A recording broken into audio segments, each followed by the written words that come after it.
विद्यार्थियों का हार्दिक स्वागत है, अभिनंदन है। मैं doctor Shashi Verma, associate professor, राजनीति विज्ञान विभाग, महारानी सुदर्शन कन्या महाविद्यालय, बीकानेर, राजस्थान। इस वीडियो के अंतर्गत हम आज चर्चा करेंगे सूचना के अधिकार पर। आरटीआई, जिसे हम आरटीआई के नाम से जानते हैं, राइट टू इन्फॉर्मेशन, जिसका हम बहुत शोर सुनते हैं कि हम जब इसका नाम आता है आरटीआई का तो लगता है कि हमें बहुत बड़ा अधिकार हमें प्राप्त हो गया है। निश्चित ही हमें बहुत बड़ा अधिकार प्राप्त हो गया है। ये भारत का जो संविधान है वो प्रत्येक नागरिक को अभिव्यक्ति की स्वतंत्रता देता है, अर्थात देश के प्रत्येक नागरिक को किसी भी विषय पर अपने विचार रखने और उन विचारों को दूसरे लोगों से साझा करने का अधिकार प्राप्त हो जाता है।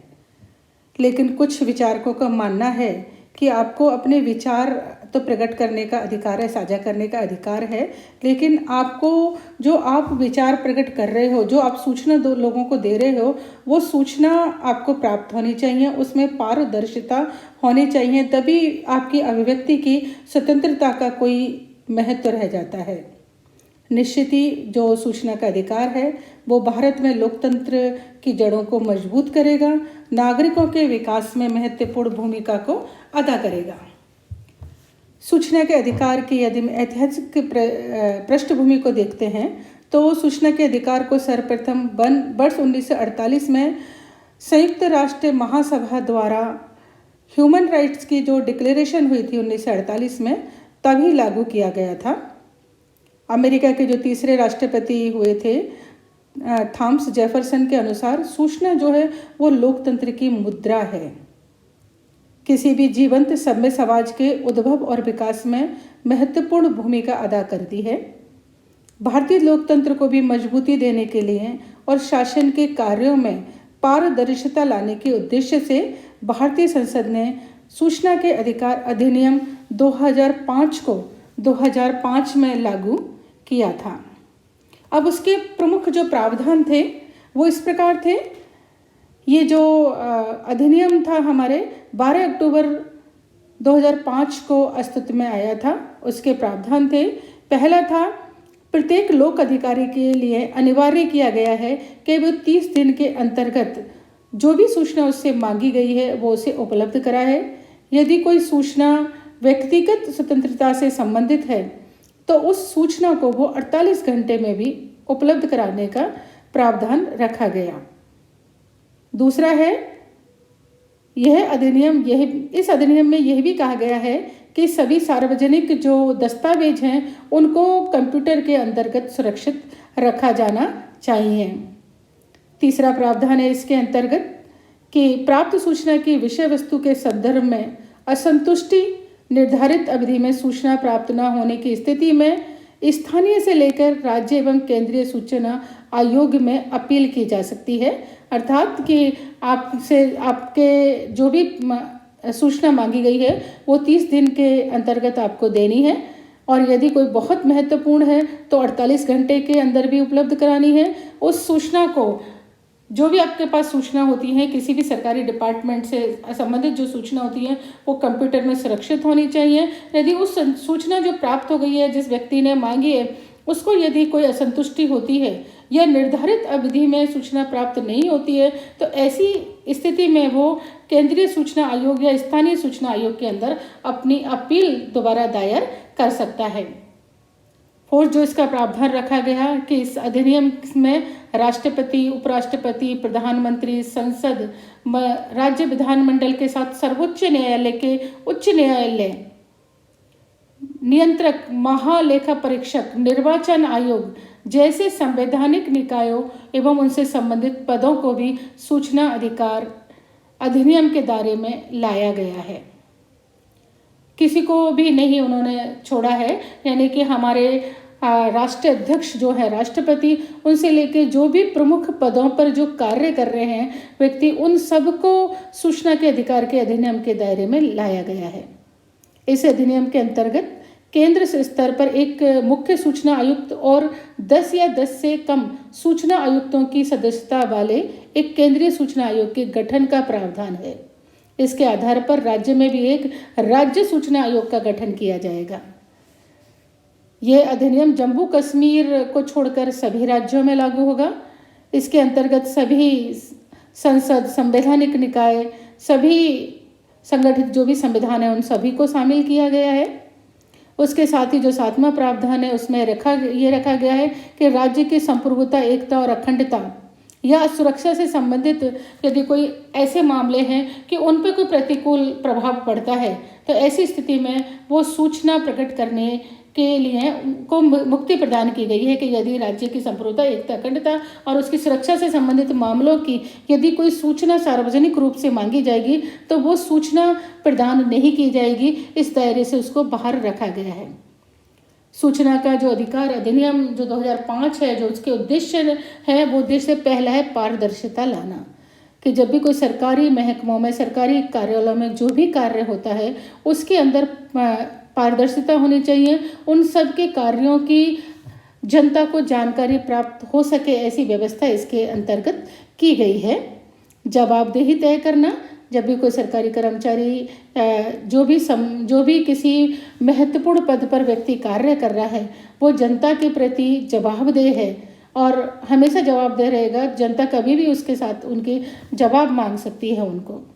नागरिकों को सशक्त बनाना, चूँकि जो देश के नागरिक हैं, जो सरकारी महकमे हैं, उनके लोक कल्याण के लिए, उनके कल्याण के लिए या उनके जीवन को सरल बनाने के लिए कार्य कर रहे हैं, तो ऐसी स्थिति में नागरिकों का अधिकार बन जाता है, वो टैक्स देते हैं, कर देते हैं कि जो भी कार्य कर रहा है उसमें पारदर्शिता होनी चाहिए, उनको उसकी जानकारी होनी चाहिए। तो इस तरीके से नागरिकों को इस अधिनियम के माध्यम से सशक्त बनाया गया है। भ्रष्टाचार पर रोक लगाना निश्चित ही, जब पूरे ऑफिस की, किसी भी सरकारी महकमे की, किसी सरकारी ऑफिस की, सरकारी संस्था का जब सारा कार्य जो है वो पारदर्शी हो जाएगा, खुले में हो जाएगा, तो भ्रष्टाचार पर भी रोक लगेगी, ये निश्चित ही है। नेक्स्ट है लोकतंत्र की प्रक्रिया में नागरिकों की भागीदारी सुनिश्चित करना। इस तरीके से जो नागरिक हैं, वो जो लोकतंत्र है जनता का, जनता के लिए, जनता के द्वारा, तो वो हमारे सामने निश्चित ही सामने आएगा, उनकी भागीदारी सुनिश्चित होगी। लोकतंत्र में प्रत्यक्ष रूप से एक तरीके से ऐसा लगेगा कि जनता जो है प्रत्यक्ष रूप से लोकतंत्र के अंतर्गत भाग ले रही है। लोकतंत्र हमारा मजबूत बनेगा। क्यों महत्वपूर्ण है सूचना का अधिकार, यह हम जान लेते हैं। सूचना का अधिकार समाज के गरीब और कमजोर वर्ग को सार्वजनिक नीतियों और कार्यों के बारे में जानकारी मांगने और प्राप्त करने हेतु सशक्त बनाता है, जिससे उनका कल्याण संभव होगा। तथा अपने सरकारी महकमों में बहुत सारे इस तरीके का फंड होता है कि कहा जाता है बहुत सारे कार्य कि ये गरीबों के लिए, जनता के लिए कार्य किए गए हैं और वो खरबों रुपए जनता के कल्याण के लिए खर्च हो जाते हैं। लेकिन जब हम धरातल पे देखते हैं तो हमें लगता है कि हमें पता लगता है कि कोई काम ही नहीं हुआ। तो ऐसी स्थिति में वो लोग मांग सकते हैं, जांच कर सकते हैं, या कि भाई आपने इतना पैसा अगर लगाया है तो वो कहाँ गया। तो इस तरीके से उनका कल्याण संभव हो सकेगा। यह अधिनियम सरकार के सभी कदमों को जनता के जांच के दायरे में लाता है। इससे सरकारी और जो सरकारी विभाग हैं वो जवाबदेह बनते हैं और उनके कार्यों में पारदर्शिता होती है। वो किसी भी तरीके का कोई फ्रॉड करने की या किसी तरीके की कोई चीज़ें छुपाने की प्रयास नहीं कर पाते हैं। ये सार्वजनिक प्राधिकरण द्वारा अनावश्यक गोपनीयता को हटाकर निर्णय में सुधार लाएगा कि जो व्यक्ति जो कार्य कर रहा है वो सबके सामने होगा, हर चीज़ गोपनीय नहीं रह पाएगी। जो भी कार्य हो रहा है वो जनता के समक्ष आएगा, लोग जानेंगे कितना पैसा खर्च हो रहा है, किस कार्य के लिए कितना काम हुआ है या नहीं हुआ है, या फिर ये कि एक छोटे से कार्य के लिए बहुत ज़्यादा पैसा दिखा दिया जाता है कि ये बहुत सारा पैसा इसके लिए कार्य में लगाया गया है। तो ये सब की पारदर्शिता जनता के सामने आएगी। इसलिए भी बहुत महत्वपूर्ण है, क्योंकि जो भी सरकार की तरफ से कार्य होता है वो जनता के कर के द्वारा ही होता है। तो उनका पैसा जो है वो कहाँ खर्च हो रहा है या क्या हमारे सरकारी कर्मचारी कार्य कर रहे हैं, हमारी सरकार हमारी क्या कार्य कर रही है, ये सब आम जनता को पता लग पाएगा। इसलिए बहुत महत्वपूर्ण है सूचना का अधिकार। सूचना के अधिकार 2005 की जो 5 में लागू हुआ था, लगभग उसे लागू हुए 15 वर्ष हो चुके हैं 2020 में। तो क्या महत्वपूर्ण उसकी उपलब्धियां रही। जो पहली बहुत महत्वपूर्ण उपलब्धि रही, जो प्रसिद्ध 2G घोटाला जो हमने बहुत सुना था, 2G घोटाला, वो सूचना के अधिकार अधिनियम की ही महत्वपूर्ण उपलब्धि रही। इस घोटाले के कारण भारत सरकार को करोड़ों रुपए का नुकसान हुआ था। उल्लेखनीय है, घोटाला बड़ा था और RTI के कार्यकर्ताओं ने ही इस अधिनियम का उपयोग करके इस 2G घोटाले को सामने लेके आए थे। तो ये बहुत बड़ी उपलब्धि रही थी। उसके बाद 2000 में जो कॉमनवेल्थ गेम हुए थे, एक गैर सरकारी संगठन में RTI लगाया था, उसमें 744 करोड़ रुपए का जो था घोटाला हुआ था, वो सब सामने आया था इस RTI के द्वारा। और बहुत पूरे देश के अंदर हंगामा हुआ था कि इस तरह इतने बड़े बड़े इतने करोड़ों रुपए का हंगामा जो जनता कर देती है, उनका वो कहाँ चले गए। उनका घोटाला के पर्दाफाश हुआ था इसी सूचना के अधिकार अधिनियम 2005 के द्वारा ही। सूचना के अधिकार जो भी और भी जो उपलब्धियां रही उसकी ये था कि सूचना का अधिकार के अंतर्गत ही जो मंत्री हैं विदेशों में जाते हैं और जो करोड़ों रुपए व्यय करते हैं, उनमें उनके ऊपर दबाव पड़ा कि वो कितना रुपया खर्च करते हैं। उन मांग की गई कि उनका ब्यौरा पता चले कि ये कितना रुपया खर्च हुआ है और अनावश्यक रुपया क्यों खर्च हो रहा है, अनावश्यक विदेश यात्राएं क्यों हो रही हैं। तो ये भी उजागर हुए थे इस RTI के द्वारा। मंत्रियों, नौकरशाहों, न्यायाधीशों की संपत्ति की जो सूचना थी वो RTI के जरिए ही प्राप्त हुई थी। इनके प्रभाव के चलते नौकरशाहों द्वारा अपनी जो संपत्तियां थीं उनकी वेबसाइट पर दिखाया गया था और वार्षिक स्तर पर उनका लेखा जोखा रखा गया था कि पूरे वर्ष में उन्होंने अपनी संपत्ति को बढ़ाया है। कि यदि उनकी आज 10 करोड़ की संपत्ति थी, पता चला एक ही साल में उनकी 20 करोड़ की हो गई, तो ये 10 करोड़ एक साल में उन्होंने कैसे किस तरीके से कमा लिए गए। तो ये भी RTI के अंतर्गत बहुत उजागर हुआ था। तो ये इसकी बड़ी उपलब्धि रही। सूचना के अधिकार से संबंधित आवेदनों ने विभिन्न प्रकार की परीक्षाओं के परिणाम व अन्य जानकारियों को भी उद्घाटित किया था और उन पर उद्घाटित करने का दबाव डाला था। निश्चित ही कि जो परीक्षाओं में परिणाम आते हैं, पता चलता है बच्चे ने बहुत अच्छा काम किया है और उसके 2-3 नंबर आए हैं, या किसी ने किया ही नहीं है और उसके हाईएस्ट नंबर आए हैं। अपने 10th और 12th के अंतर्गत जो टॉप करते हैं उनके ऊपर भी RTI लगी थी। अभी नीट के अंदर देखते हैं कि 720 में से 720 नंबर आ गए हैं। ये बहुत आश्चर्य की बात है। कोई कितना भी इंटेलिजेंट क्यों ना हो, वो 720 नंबर नहीं ला सकता है। तो उसके ऊपर भी जांच होनी चाहिए। तो इस तरीके से जो परीक्षाओं के जो परिणाम आते हैं वो RTI के अंतर्गत लाकर ही उजागर हुए या उजागर होने चाहिए। आप लोग भी इसके लिए प्रयास कर सकते हैं। अगर आपको लगता है कि आपके जो परीक्षाओं के परिणाम हैं वो आपके अनुरूप नहीं है, तो आप भी RTI के द्वारा आप अपने परीक्षा परिणामों की वैधता को, उसकी सच्चाई को, पारदर्शिता को आप जानकारी प्राप्त कर सकते हैं। 6 है, केंद्रीय सूचना आयोग के निर्देशों पर RTI आवेदनों के चलते सरकार ने वर्ष 2012 में RTI एक्ट के तहत फाइल नोटिंग को उपलब्ध कराया था। इससे नौकरशाहों पर यह दबाव पड़ा कि ये फाइलों पर उचित तरीके से लिखें। फाइलें तो बनाई गई किसी भी कार्य की, लेकिन उन फाइलों से पता ही नहीं चलता था क्या कार्य हो रहा है। उनकी भाषा जो शैली थी वो इस तरीके की थी, कार्य का पता ही नहीं चलता था।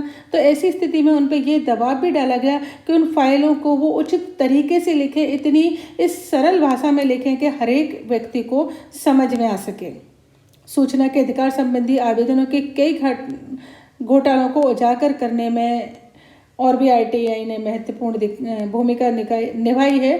2G स्पेक्ट्रम घोटाला, कोल ब्लॉक आवंटन घोटाला, कॉमनवेल्थ घोटाला, इसके अलावा भी बहुत सारे घोटाले हैं जो RTI के तहत हमारे सामने उजागर हुए हैं।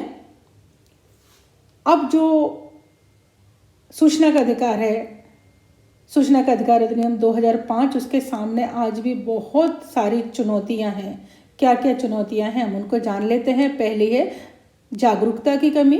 इस सूचना के अधिकार अधिनियम को आए हुए लगभग 15 वर्ष हो चुके हैं, लेकिन एक सर्वे करवाया गया इसका और उस सर्वे में आया कि केवल 15% लोग ही हमारे देश के इस अधिनियम के बारे में जानते हैं।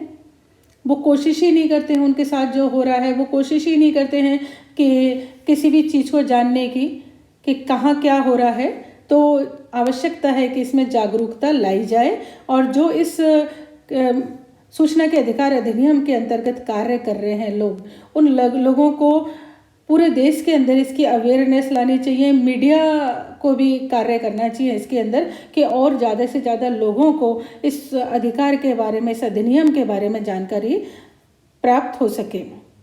दूसरा है प्रदान करने वाली सूचना की खराब गुणवत्ता। बहुत बार मैंने भी देखा है कि जब हम किसी में RTI लगाते हैं तो वहाँ से गोलमोल जवाब आता है, क्लियर जवाब नहीं आता। दोबारा लगाते हैं, दोबारा भी इसी तरीके का जवाब आता है। तो जो RTI लगाने वाला है, सूचना मांगने वाला व्यक्ति है, वो परेशान हो जाता है और परेशान लगा होके वो जांच करवाना ही, RTI में जाना ही, यानी उसकी अपील करना ही बंद कर देता है कि हर बार उसको इस तरीके का आंसर मिलता है जो कि गोलमोल होता है। उससे जो उसने कुछ जो मांगा है सूचना, वो सूचना ही प्राप्त नहीं हो पाती है उसको, ना ही कोई समय पर सूचना प्राप्त होती है। इसकी अवधि 30 दिन रखी गई है, लेकिन बहुत सारे मामलों में 30 दिन में प्राप्ति ही नहीं होती है इसकी सूचना। तो निश्चित ही ये जो जिस तरीके से इस अधिनियम को लाया गया है उतना फ्रूटफुल नहीं रहा है, उतना उपयोगी नहीं रहा है, क्योंकि इसमें बहुत सारी इसमें गुणवत्ता की कमी है इसके अंदर सूचना के अधिकार के अंतर्गत। और भी जो कमियां हैं इसकी वो हैं, या चुनौतियां हैं जो इसके सामने, वो हैं नौकरशाही में अभिलेख जो हैं उनको रखने और संरक्षण की व्यवस्था बहुत कमज़ोर है। फाइलों में रखी जाती हैं, फाइलों की स्थिति खराब है, समय पे कोई कागज़ ही नहीं मिलता, या कंप्यूटर में भी ढूंढा जाता है तो कभी नेट नहीं चल रहा, कभी इस तरीके का सामने मुद्दे आते हैं हमारे सामने कि हमें टाइम पे वो मिल ही नहीं पाता है। सूचना आयोग के चलाने के लिए पर्याप्त अवरचना और स्टाफ का भी अभाव है। सूचना के अधिकार कानून के पूरक जो अधिनियम है उनका कुशल क्रियान्वयन नहीं हो पाता है। अर्थात ये कि RTI को जिस जोर शोर से लाया गया, जिस अच्छे भाव से लाया गया, हमें उतना ज़्यादा उसका फ़ायदा नहीं मिल पा रहा है, क्योंकि एक तो जनता अवेयर नहीं है, और जनता अगर कोशिश करती है जानने की तो उसको इतना उलझाया जाता है, इतना टाइम लगाया जाता है कि वो उसको जानकारी प्राप्त करने का ख़त्म हो जाता है, वो इच्छा ही ख़त्म हो जाती है जानकारी प्राप्त करने की, कि वो अपने घर बार का, अपने कमाने का काम छोड़ के बस सरकारी कर्मचारियों के चक्कर ही लगाती रहे कि आप हमें इसकी सूचना दे दीजिए। तो जो जितना सोचा था कि सूचना का अधिकार का अधिनियम हमारे लिए उपयोगी होगा, उतना वो अपनी खामियों के कारण, अपनी कमियों के कारण, लेट लतीफ़ी के कारण वो पूरा नहीं हो पा रहा है। और निश्चित ही इसमें भी भ्रष्टाचार, मतलब भ्रष्टाचार को उजागर करने के लिए भी भ्रष्टाचार इसके अंतर्गत आ जाता है। जो वास्तविकता है वो यही है। तो इस सूचना के अधिकार अधिनियम को जिस रूप में लागू करने का प्रयास किया गया था, उस रूप में लागू होने में अभी बहुत टाइम है, या बहुत ज़रूरत है ईमानदारी की, कि उस ईमानदारी से इसको लागू किया जाए, तभी ये संभव हो सकता है। सूचना का जो अधिकार है और निजता का अधिकार है, यह दोनों एक दूसरे के अपोजिट हैं। कि सूचना का अधिकार जो है वो हर चीज़ को जहाँ उजागर करने का प्रयास करता है, निजता का अधिकार है वो गोपनीयता पर बल देता है। मान लीजिए रक्षा संबंधी कोई मामले हैं, रक्षा विभाग है, उससे RTI के द्वारा उसकी सूचना को सार्वजनिक करने का मांगा जाए कि भाई करोड़ों रुपए के आप मिसाइल से खरीदते हो, आप तो उसको बाहर लाइए, उसको उजागर कीजिए। तो ऐसी स्थिति में रक्षा मंत्रालय उसको उजागर नहीं कर सकता, क्योंकि वो निजता के अधिकार का उपयोग रखता है। वो सारी चीज़ें निजी रहनी चाहिए। तो सूचना के अधिकार का जो सबसे बड़ी बात है कि निजता का जो अधिकार है वो दोनों आपस में क्लैश करते हैं, और किसको प्राथमिकता दी जाए, निजता के अधिकार को या सूचना के अधिकार को। किसी भी बहुत सारे डिपार्टमेंट भी ऐसे होते हैं कि जिसमें बहुत सारी चीज़ों को गोपनीय रखा जाता है। ऐसी स्थिति में सूचना के अधिकार के अंतर्गत उसे भी मांग लिया जाता है। हमारे कॉलेज में ही आप देखते हैं कि कई बार ऐसी स्थिति होती है कि किसी गर्ल्स का, किसी लड़की का जो छात्रा है उसका बायोडाटा या मांग लिया जाता है, तो वो हम नहीं दे सकते हैं उसका। तो ऐसी स्थिति में जो निजता का अधिकार है वो सूचना के अधिकार को ख़त्म करता है, उसको पाबंद करता है, उस पर दायरे लगाता है। तो ये एक है, निष्कर्ष तौर पर हम यही कह सकते हैं कि जो अधिकार है, सूचना का अधिकार है, वो निश्चित ही काम कर रहा है। कोई भी हर चीज़ 100% नहीं हो सकती है, 100% कोई भी चीज़ सफल नहीं हो सकती है, लेकिन धीरे धीरे जनता के अंदर भी अवेयरनेस आ रही है। इसको पारदर्शिता, सामाजिक न्याय और जवाबदेही के उद्देश्यों के लाया गया है। इसे इनकार नहीं करा जा सकता है कि ये पूरी तरह सफल नहीं हो पाया है, लेकिन पूरी तरीके से विफल है ये भी नहीं हम कह सकते। ये धीरे धीरे ही अपने जिस उद्देश्य के लिए लाया गया है उन उद्देश्यों को प्राप्त कर रहा है। प्रशासन के अंतर्गत जो भ्रष्टाचार फैल गया था बुरी तरह, उस पर नियंत्रण ये लगा रहा है। तो निश्चित ही हम कह सकते हैं कि सूचना का अधिकार हमारे लिए उपयोगी सिद्ध हो रहा है। धन्यवाद।